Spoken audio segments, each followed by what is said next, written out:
How secure your Instagram account is. You may wonder how people get hacked or how they lose their accounts like Instagram account. Okay, there are some layers of security these social media sites implement. Okay, starting with passwords. चलो passwords की बात करते हैं, मतलब passwords में क्या क्या security implement करती है कंपनियाँ. Your passwords are stored in database with your accounts and other details like your user ID, name, etc. and passwords. But your password isn't stored in plain text unlike other info. Your password is gone through a process called hashing. As seen in diagram, a password and hashing function and hash string of passwords.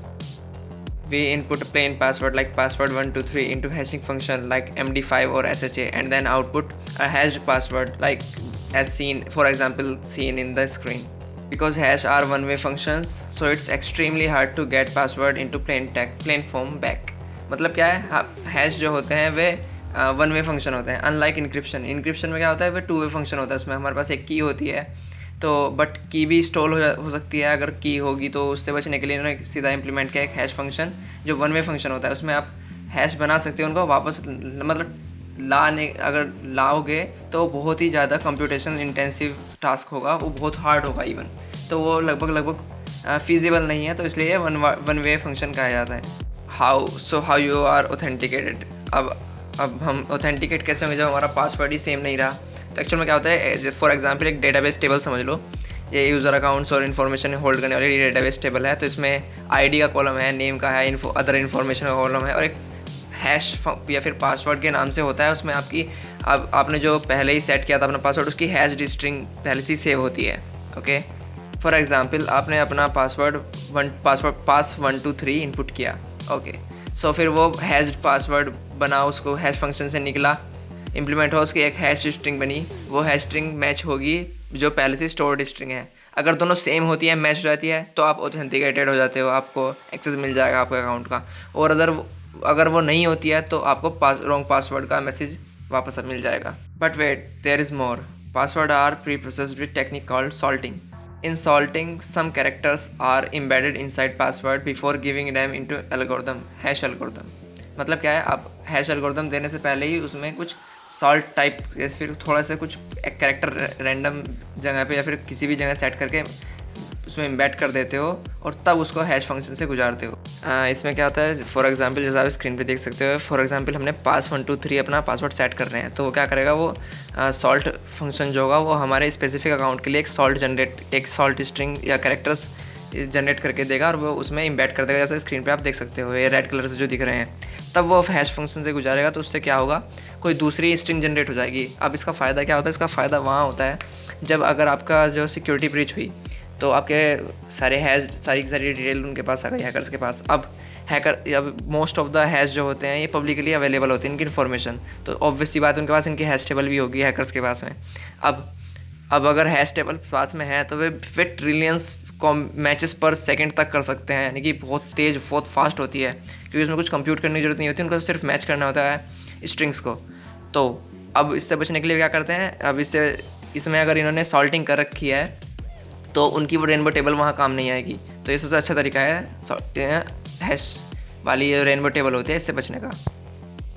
Companies organise bug bounty programme.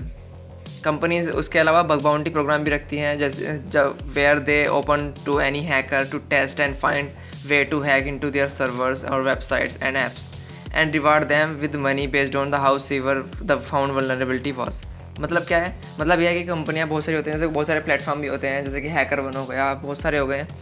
तो कुछ अपने आप भी bug bounties करते हैं, जैसे कि Facebook हो गई, गूगल हो गई. तो ये क्या करते हैं, अब हैकर्स आते हैं, इनकी वेबसाइट्स को, इनकी एप्लीकेशंस को अलग अलग तरह से टेस्ट करते हैं और वल्नरेबिलिटीज़ अगर उनको मिलती है तो वो उनको रिपोर्ट करते हैं.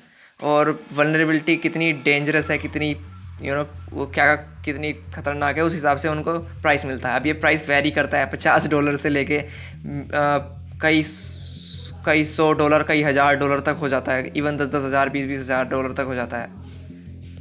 Also they scan their servers regularly with antivirus and other software. Obviously क्योंकि वायरस का भी खतरा होता है, तो वे एंटीवायरस या फिर और इस टाइप के मालवेयर डिटेक्शन सॉफ्टवेयर से भी स्कैन करती रहती हैं। और उनका अपना खुद के पास इंट्रूजन डिटेक्शन सिस्टम भी होता है। इंट्रूजन डिटेक्शन सिस्टम क्या होता है, एक तरह से हैकिंग, रियल टाइम पे हैकिंग को होने से बचाता है। तो with prevents hackers from hacking into their servers and local network. Local network मतलब जो कंपनी के अंदर का जो इंटरनल नेटवर्क होता है उसको बचाते हैं intrusion detection system.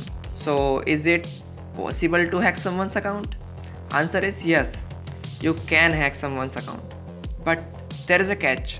If you are not in computer science research field or are not computer science student, means अगर आप सिक्योरिटी रिसर्चर नहीं हो, मतलब सिक्योरिटी रिसर्च जो करते हैं, तब आपके कौन कौन से पॉसिबल मेथड हो सकते हैं? की लॉगर, ओके, की लॉगर हो सकता है, आप की लॉगर इम्बेड कर सकते हैं। फिजिकल एक्सेस द मशीन, मतलब आप मशीन को फिजिकली एक्सेस कर सकते हैं और उसमें कोई पेन ड्राइव के थ्रू या उसके थ्रू कोई इस टाइप का मलिशियस सॉफ्टवेयर इंजेक्ट कर सकते हैं। फिशिंग अटैक, अब मिसकंसेप्शन ये है कि लोग फिशिंग अटैक को बहुत बेकार समझते हैं, बट मैं आपको बताता हूँ, इवन सिक्योरिटी रिसर्चर्स में फॉल फॉर इट। ये मतलब ये इस तरह से ह्यूमन साइकी को एक्सप्लॉइट करता है फिशिंग अटैक। तो ये बहुत ज़्यादा एडवांस और सोफिस्टिकेटेड भी हो सकते हैं। ऐसे नहीं होते कि आपको, मतलब सिर्फ हर फिशिंग अटैक ऐसा ही नहीं होता कि हाँ साहब आपको फेक पेज बना के भेज दिया फेसबुक का, लो उसमें हमें जो है इसमें पासवर्ड डालो, ऐसे नहीं होता।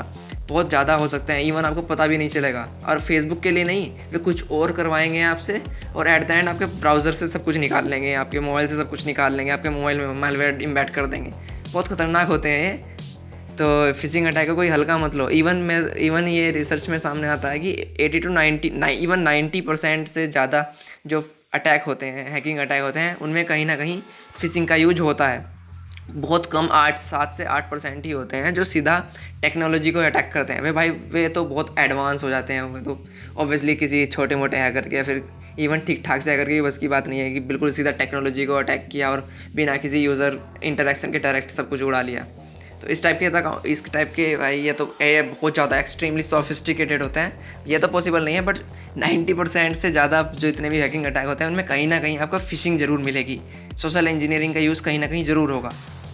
और उसके बाद में आता है ब्रूट फोर्स, मतलब try all combination. But problem क्या है, इट्स नॉट फीजिबल। पहली बात तो ये कि आप ब्रूट फोर्स कहाँ तक करोगे।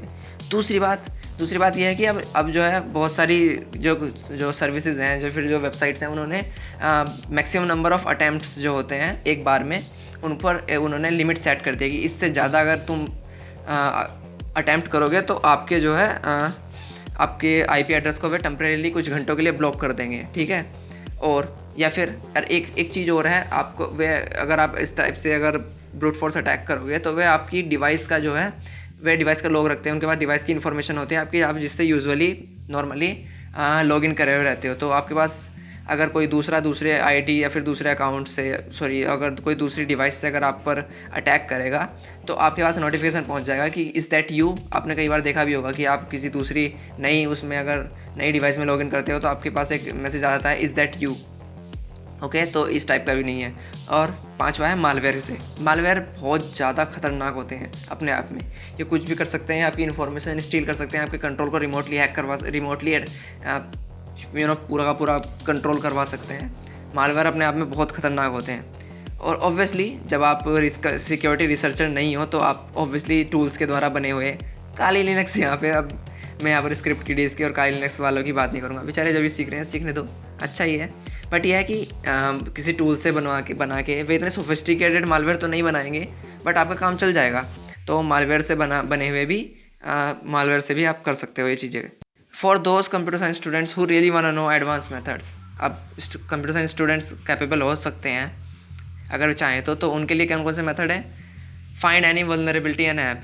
अब आप जो एप्लीकेशन में ही कोई वल्नरेबिलिटी निकालने, कोई फ्लॉ ढूंढ लें, ऑब्वियसली इसमें आपको रिसर्च लगेगी। आप एट द एंड आप एक कंप्यूटर साइंटिस्ट बन जाओगे, काइंड ऑफ साइंटिस्ट, क्योंकि करता आप रिसर्च ही रहे हो। तो आप एप्लीकेशन में कोई फ्लॉ ढूंढो, या फिर आप कोई उनकी वेबसाइट में या फिर उनकी जो सर्विस या फिर उनका मैकेनिज्म है उसमें कोई अकाउंट टेक ओवर वल्नरेबिलिटी देखो, सर्च करो, देखो कि अगर आप पाल लेते हो। अकाउंट टेक ओवर वल्नरेबिलिटी क्या होते हैं, ये सिस्टम के अंदर फ्लॉज होते हैं जो आपको बिना आपको, जैसे कि अगर मान लीजिए कि इंस्टाग्राम पे फॉर एग्जांपल, अगर इंस्टाग्राम में कोई आपने अकाउंट टेक ओवर वल्नरेबिलिटी ढूंढी, तो आप उससे क्या कर सकते हो, तो आपको अगर मेरा अकाउंट हैक करना है तो आपको ना तो मेरे पासवर्ड की ज़रूरत पड़ेगी, ना ही आपको मुझे कोई फिशिंग करना पड़ेगा, ना ही आपको कुछ नहीं करना पड़ेगा। आपको बस जाना है उस वल्नरेबिलिटी का यूज़ करना है, उस वल्नरेबिलिटी को एक्सप्लॉइट करना है और आपको सीधा मेरे अकाउंट पर टारगेट करना है और बस आप मेरे अकाउंट को ऑन कर लेते हो। As simple as that. But ये सिंपल नहीं है, मैं बता रहा हूँ कि कितना खतरनाक हो सकता है। बिना विक्टिम की कोई जानकारी लिया आप उसके अकाउंट को टेक ओवर कर सकते हो। ये सबसे खतरनाक होती है अकाउंट टेक ओवर वल्नरेबिलिटी। तीसरा मेथड क्या है, आप सर्वर को ब्रेक करें, सर्वर में को हैक करें और उनके क्रेडेंशियल चुरा लें यूज़र के, या फिर उनके लोकल नेटवर्क में जाएं और उनके एक किसी तरीके से गोड मोड एक्सेस पा लें। जैसे कि अभी पिछले दिनों कुछ दिनों पहले ट्विटर का हैक हुआ था, उसमें उन्होंने क्या किया था, ट्विटर के एक एम्प्लॉय को एक्सप्लॉइट करके, उसके मशीन को एक्सप्लॉइट करके फिशिंग के थ्रू, मतलब किसी तरीके से सोशल इंजीनियरिंग का यूज़ करके फिश किया उसको। फिशिंग से उसके जो है उनका जो डेवलपर टूल्स था ट्विटर का, वो उसको एक्सेस कर लिया और बिना किसी पासवर्ड के ही उन्होंने तो पासवर्ड की ज़रूरत ही नहीं, जब उन्होंने पूरा का पूरा मतलब इस तरीके से गोड टूल टाइप होता था वो, उसको एक्सेस कर लिया। तो उन्होंने बहुत सारे एक साथ बहुत सारे जो वेरीफाइड अकाउंट थे उनको हैक कर लिया था। तो ये भी होता है, आप कंपनी को अटैक कर सकते हैं। Okay and fine. और ऑफ कोर्स अगर आप उनके डेटा ब्रीच करते हो या फिर आप उनकी चीज़ें उठाते हो, तो क्रेडेंशियल चुराते हो, तो आप उनके हैश्ड पासवर्ड भी चुरा लो। Hash password at the end आपको पासवर्ड ही है वे। आप अगर चाहो तो एडवांस क्रिप्टोग्राफी या फिर इनके अगर आपको आती है, आने से मतलब नहीं है, अगर आप सर एलन ट्यूरिंग जितने स्मार्ट हो तो आप उनके हैश फंक्शन चुरा लो और देख लो क्या पासवर्ड है।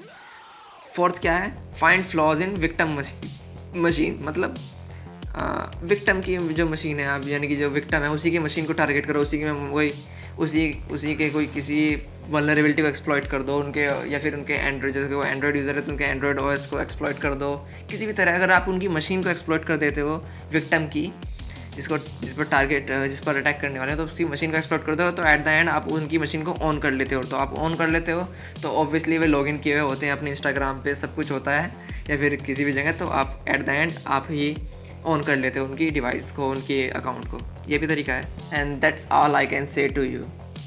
Okay, remember sir Alan Turing. Remember who is Alan Turing? शायद आपको नहीं पता, बट आपको अगर नहीं पता तो द इमिटेशन गेम आप मूवी में सजेस्ट करता हूँ, आप उसको हिंदी में डाउनलोड करें, इंग्लिश में, और उसको देखें। द इमिटेशन गेम, आपको पता चलेगा एक कंप्यूटर साइंटिस्ट क्या कर सकता है। एक कंप्यूटर साइंटिस्ट ही एक्चुअल हैकर होता है। So remember sir Alan Turing broke the German encryption by hand and his own built machine. Okay, यानी कि उन्होंने अपनी खुद की मशीन बनाई थी और शायद वर्ल्ड वॉर टू के टाइम पे उन्होंने इंक्रिप्शन ब्रेक किया था एनिग्मा मशीन का। बहुत अच्छा, बहुत उस टाइम पे उस इंक्रिप्शन को ये माना जाता था कि ये इसको ब्रेक करना पॉसिबल नहीं है। उन्होंने उसको ब्रेक करके दिखाया था। तो वे कंप्यूटर साइंटिस्ट थे। उन्होंने, अगर आप थियोरी ऑफ कंप्यूटेशन पढ़ते हैं, फिर आप कंप्यूटर साइंस की रिसर्च फील्ड में जाते हो, तो आपको ये समझ लो, आप ये नाम ऐसा है आप हर तीसरी जगह सुनोगे, एलन ट्यूरिंग, क्योंकि ये कहना चाहिए as a father of computer science कहा जाता है इनको। क्योंकि अगर आप AI में भी हो, AI आर्टिफिशियल इंटेलिजेंस रिसर्च में, तब भी आप इनका नाम सुनोगे। बहुत स्मार्ट इंसान थे। Okay, and he was a true computer scientist and father of modern computer. जो ऑब्वियसली मैं कह चुका हूँ कि बहुत स्मार्ट, बहुत जीनियस इंसान थे। All I can say, stay curious, bye.